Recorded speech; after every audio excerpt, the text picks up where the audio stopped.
better. I am a player that likes to counter pick. I think a lot of players like that too. Still would have lived. And then he could have just dropped his healing station, which is stronger than any support ability in the game. Just pushing people in negative directions, and he's creating division within the scene.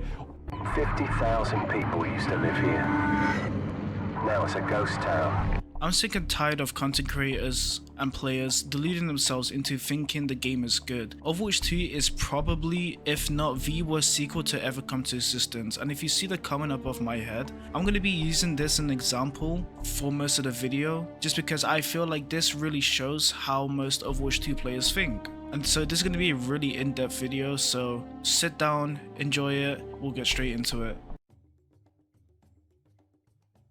So to start off, he says, I don't get this Doomer view. Overwatch 2 launch was bad and a lot of content creators jumped on the bandwagon that it's the worst game ever. So what he's mainly talking about is the DDoS attacks that happened on the launch day, where basically you were waiting anywhere from 10 minutes to 2 hours to even get into Overwatch, and even if you did get into Overwatch, you would randomly just get kicked out. But the main problem wasn't these servers, it was the shop and the battle pass. So the shop is where you can buy any skin you want for money, and the problem is with the shop is that there is no way to earn any of these skins for free. I have almost every single skin in Overwatch 1 and I never spent a dime on loot boxes or even put my money into the game. The only thing I did was buy the game. And I know you can do the weekly challenges, but for the most part you're gonna get like 30 or 40 coins, and most of these skins cost about 1,000 to 2,000. You can do the math here. If you're getting like 30 coins a week, you're basically going to be waiting 6 months just to get one skin. So essentially, if you're a free-to-play player, you're going to get no rewards. I'm talking about the battle pass. They were locking heroes behind the battle pass. And yes, I know in season 10 they changed it now, but the fact that they were locking Kiriko, Illari, Malga, characters that were deemed extremely overpowered day one, were being released in a battle pass, and it just shows you how greedy Blizzard are, because they know that if they make an overpowered character, like how Call of Duty makes overpowered weapons in a battle pass, people are gonna buy it. People are gonna spend their extra money so they can earn the character or weapon instantly. And when you see somebody using a broken character in game and you don't know what to do against the new character, you essentially just basically give up and you just buy the battle pass. And that happened to me when Malga came out, because I was trying to go for GM tank, and literally every game I had a Malga, and I literally couldn't play against Malga without having Malga. I went Orisa, I went Ram, I went Ryan, I tried every single trick in the book, but Malga day one was actually just completely busted. So I just ended up having to buy Malga, and then all of a sudden, I actually ended up going up to Masters 1 just by playing Malga, which just really shows you how broken the character is. And I'm washed up. I don't play this game anymore. So the fact that I'm even hitting close to GM just shows how the balancing is dog shit for this game.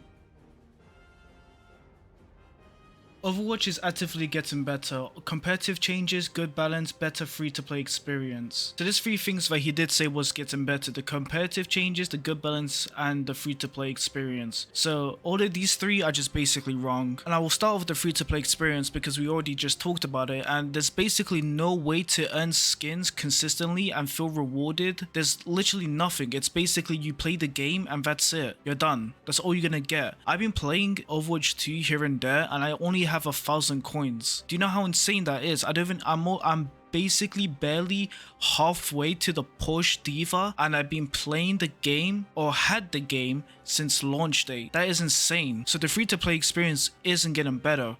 If not, it hasn't changed since day one. It's horrible compared to Overwatch 1, where you had basically loot boxes, and loot boxes weren't great either.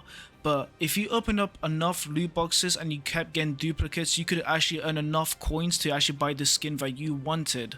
So that's why a lot of people that came from Overwatch 1 into Overwatch 2 say they want the loot boxes back, because they actually want to feel more rewarded. When people are asking for loot boxes to come back, you know you messed up something with your game. And if we're going to talk about competitive changes, why do we even have competitive changes? That's the only reason they changed the way competitive and how ranking works is because they changed it for the sake of change. The whole win 5 games to get a new rank was the worst thing to ever happen in any ranked game. Because I had games where I went 5-2 3 times and only ranked up once.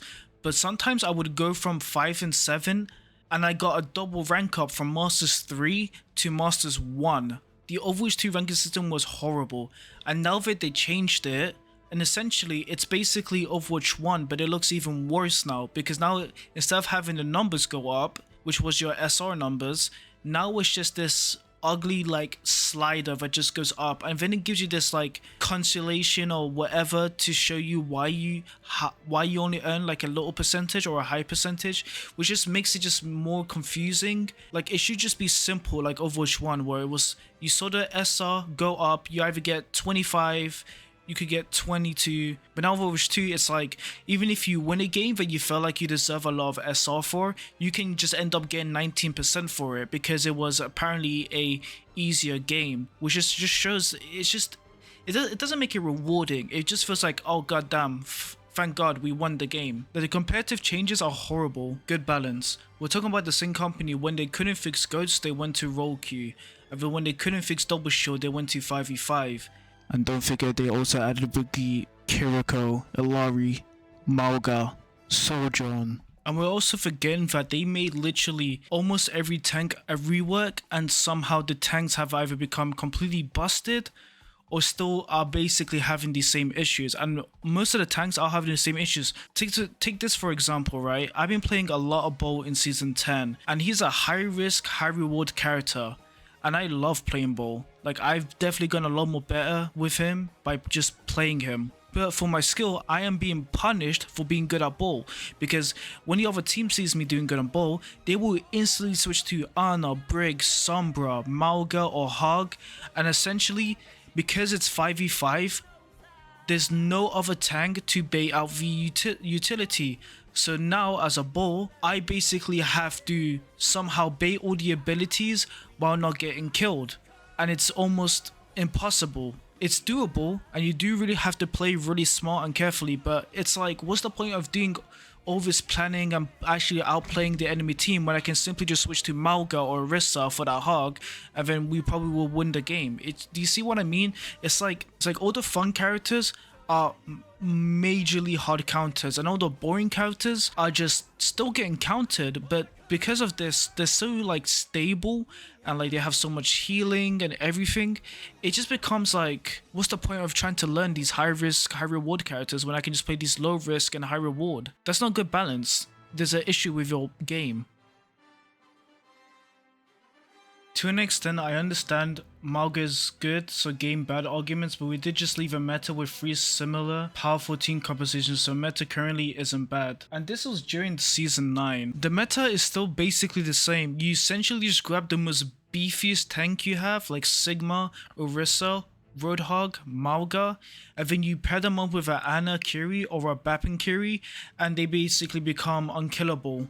That has been the meta since like Overwatch 2 Season 4 or 5. It's boring. Like, yes, there are different metas you can play. Like, you don't always have to play beefy tanks, but for the safest and easiest way to rank up, that is essentially what you're gonna play. And it's kind of running coming from me, because I do play Bull and I have been winning games. I even hit Masters 5 with Bull, and I'm pretty sure I only have about like 14 hours with Bull in all of my Overwatch 2 competitive seasons. And I know for a fact, as a tank player, if I didn't play Bull and I just stick to basically Malga or whatever, I would basically just win 100% of the time. And the only games I lose on tank is when my supports don't play the right supports, like Ana and Kiri or Bap and Kiri. Because every time I had a Mora on my team, I would essentially just lose the game. Every time I had a Kiri, Bap, I would essentially just win the game automatically, because you're literally that unkillable as a tank when you have these 2 supports. And the sad part is, especially in the 5v5 format, tanks need these abilities to actually survive, especially the beefy ones with barely any mobility. They need to have these resources like double immortality or whatever, just because of how bad it is. And if they're playing Hog and you don't have an Ana, you don't lose the game, but you literally can't kill the Hog. It's actually almost impossible. There's been so many games where my supports don't play Ana, so I tell my DPS just focus their supports, and then we just win the game. And we do end up winning the games just by literally completely ignoring the Hog and going for the squishies. Like, the meta for Overwatch 2 has always been bad. There's never been a golden age of people just playing dive or brawl, etc, etc. It's always just this tanky tank, and then with the double and more, it gets really boring. And for me personally, It's like, what's the point of me even tryharding as a tank when my supports are not playing the right characters? And even in Season 10, basically tanky tanks are still basically meta because they're the easiest characters to play and you get a high reward from them. It's like what I mentioned earlier with the high skill, high reward. It's everything low skill and high reward. There's no skill gap, there's no nothing. It's just play whatever is the easiest and win.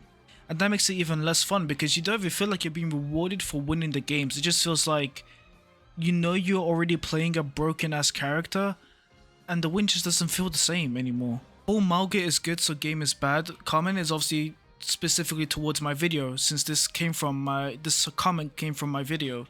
My problem isn't Malga, it's characters with stupid abilities and then you have support immortalities on top of it like Orisa, Fortify that literally gives you 50% reduced damage, and then when you add that with immortality she becomes basically unkillable. But to answer your question, my problem wasn't Malga, it was the tanks that have these stupid abilities that keep them self-sustained without needing the help of their supports. That's my issue. The rework to Bull is nice and sure he's still not great, but running him isn't simply throwing anymore, at least anywhere under GM. Bull was never a throw pick. Bull was still actually decent even before the rework. The problem wasn't Bull himself, it was the characters he was playing against. And even with the rework, like I said before, he still has a big issue of basically just being hard counted where he's unable to do anything. And because of the 5v5 format, in higher elos like GM or top 5, most players are going to keep their abilities until the ball goes for a dive, so they can just stun the shit out of him and then kill him. That's why Bull is so bad. If there was another tank to help him, like let's say a Diva to Matrix, then he would be a lot more viable and have a lot more survivability, but because he's only one tank, he essentially just gets everything thrown at him. So it doesn't matter how many times they rework Bull, it's not a balance issue, it's a format issue because it's 5v5. That's the reason why it's happening to Bull. People are having fun with the game, and to claim otherwise is just lying. The game wouldn't be growing if everyone hated it. If people are having so much fun with the game, why is there so many videos talking about the big issues in Overwatch? If people are having so much fun with the game, why are people consistently always complaining about the game? Just because people play the game, especially content creators where they pretty much get paid to play the game, doesn't mean they don't hate the game. Ask any tank player what they feel about tank right now in Overwatch 2 Season 10.